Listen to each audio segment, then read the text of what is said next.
Now, protests have broken out in Lebanon over the country's worsening economic crisis. Banks were vandalized and set on fire during a second night of unrest.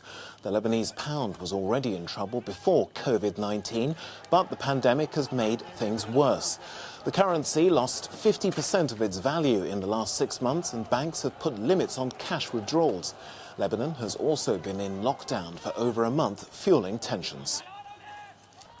Rami Khouri, professor of journalism at the American University of Beirut, says living standards that were deteriorating before the pandemic have pushed people onto the streets.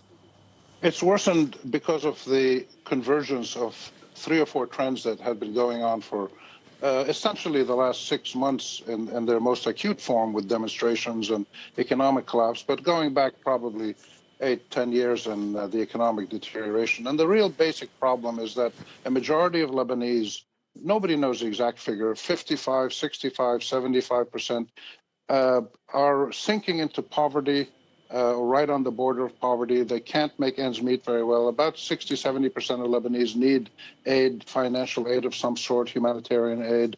And the government is not really addressing this issue. It's a combination of the economic stress with the sense by a majority of Lebanese that the government treats them with disdain, doesn't really tell them what's going on, doesn't explain what's happening. And every day they see the prices rising, the value of their money deteriorating. So it's that combination of economic stress and political stress together.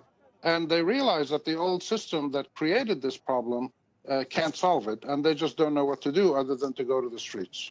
It's pretty obvious what needs to be done. There needs to be injections of cash to provide aid to the most needy, and you need to revitalize the economy so it starts producing, generating income, generating cash, generating jobs again. About 50% of the people at least are living in poverty, and people are thinking tens of thousands, more than thinking. It's been shown that tens of thousands of people have lost their jobs in the last few months. So it's clear what needs to be done. It's just a question of, does this government, and it's not just the government, it's a broader ruling power structure, which includes all the sectarian political parties that are still feuding behind the scenes. This is what makes people so angry. And you're going to see tomorrow a huge day of national protest on Friday.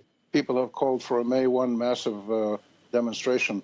The COVID only exacerbated existing trends. These protests started way back in October, and the problems that led up to them started 4 or 5 years ago.